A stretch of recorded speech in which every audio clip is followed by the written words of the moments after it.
Hey guys, my name's Des. We're about to do a introduction to polishing class today. Today we've got Gino with me, and I'm going to be performing sort of like a one-on-one training session with basically how to use a polisher. It's a very basic class. You run through what pads, what systems. The principle behind this class is basically to keep it simple, and that's pretty much it. I'm not going to make you into an expert in 1.5 hours or even one day, because that comes down to experience, and basically sometimes you have to make a lot of mistakes in order to learn from them, and that's the absolute truth. And that's pretty much it for the class. Now we're going to be practicing on this black panel here. I had this painted in 2 packs specifically for classes. I've sanded this panel in 1500, 3000 and 5000. Now, if you're able to remove the sanding marks from 3000 and 5000 quite easily, which I'm very confident everyone who comes to this class will walk out knowing how to remove 3000, 5000 sanding marks, means that you can remove very, very fine swirls and scratches from any paint. If you can remove 1500 scratches, then you're starting to get into being a little bit more sort of on the confident side in removing sort of medium-ish sort of scratches and that kind of thing. The other thing is that for those who are wanting to learn this so that you can then do a full paint correction and flatten your paint because you've had it resprayed by your own painter, and you don't want to pay someone else 50 to 100 hours sanding and buffing your car, then this is going to help you sharpen up your skills or get some basics as to sanding, what to expect in terms of removing the sanding marks as well. Then after that, you may end up with some haze, especially all buff marks if you're using a rotary. And we'll also teach you how to remove the buff marks and the fine haze from DA polishers so it's flawless. This is the 8mm machine, and this here is a 15mm machine. What's the difference? Look, they're both the same motor, same identical machine, same size backing plate as well. The only difference is the throw is different. So if I was to turn this on, this is an 8mm, which means this is going to spin off center by up to 8mm. So if we turn that, you can see that it's going sort of like so, right? It does more than that, but that's 8mm. This is a 15mm, so what you're going to notice is this backing plate's going to throw further out. Right? Now, what does that all mean? Really, all that means is the 15mm, or the larger the number, the larger the throw, the more surface area the pad's been thrown out at, right? So, therefore, something with a large throw is going to work a larger surface area in the same amount of time, or is going to work that same small surface area much harder than something with a smaller throw. Okay, and that's pretty much it. Now, when it comes to deciding whether you're going to go for a 15 or an 8, also consider things like how it feels to the operator. Some people love the 8 because it feels more like a rotary, because the throw is so small, it feels more like a rotary rather than a DA. When you're using like 15mm and 21mm, some people might feel like, hey man, I don't like how much it vibrates because it's now like really out of round, right? So it vibrates a little bit more. Not an awful lot. It's not a big deal.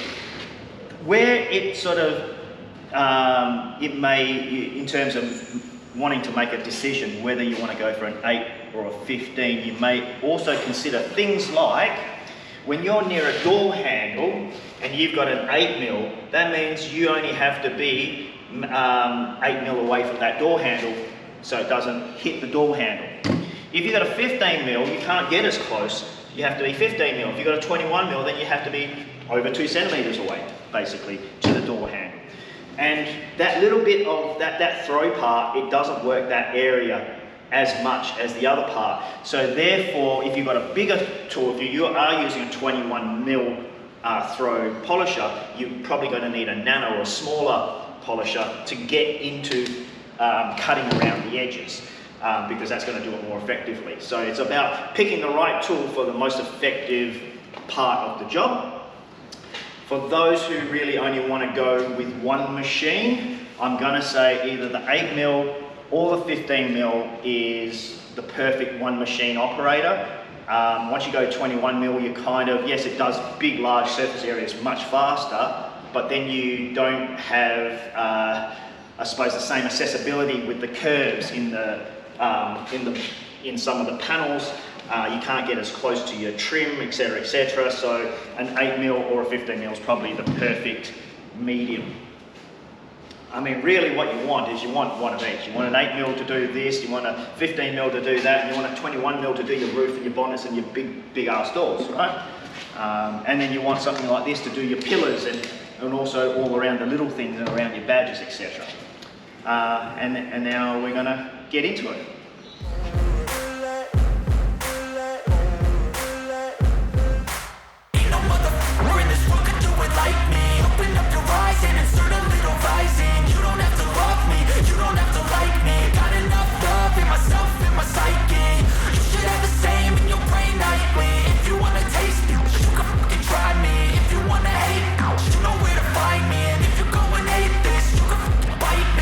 Cruising in my lane fast, call it high speed. I've been working hard, yeah, I've been working nightly. If you think you'll win, ha, not likely. I be taking shots, yeah, cold-blooded, icy. Watching numbers grow is what I call sightseeing. In the front row, run it up when they hype me. The following grows, they know how to ignite me. Call me CEO, I've been running right, see.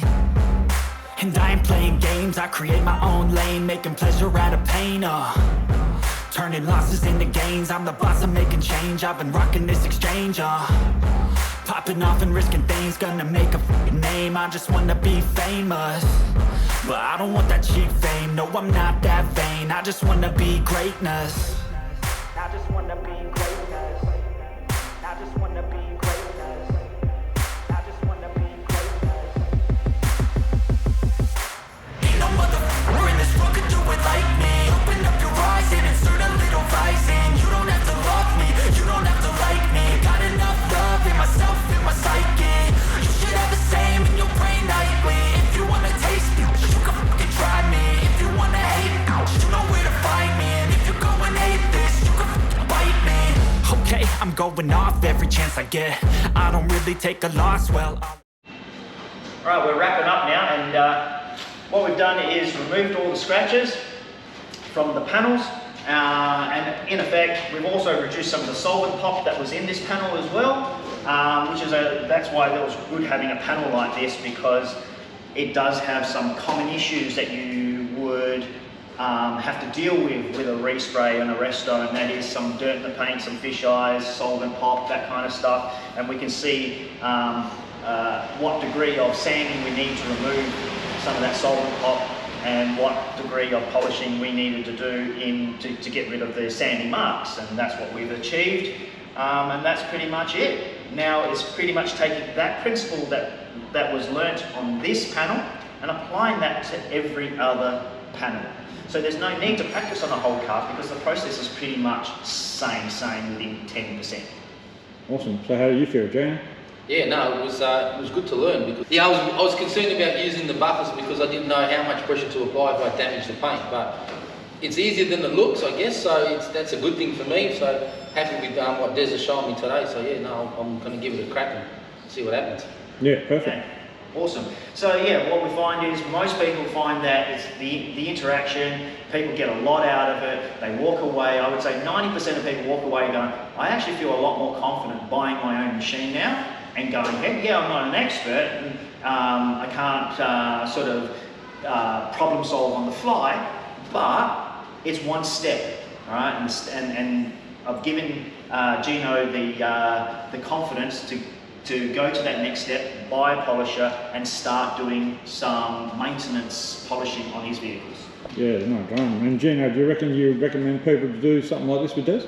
For sure, 100%. Come down, sit with Des and go through it and see the difference from when we started to when you finished, and then go home and apply it on your own car. So it gives you the confidence to have a crack. That's the main thing, I guess. And if you stuff it up, Des will fix it. That's true. And it's a very short class. It's only an hour and a half, and you get a lot out of it. An hour and a half means that also it's much more affordable than doing an all-day one-on-one.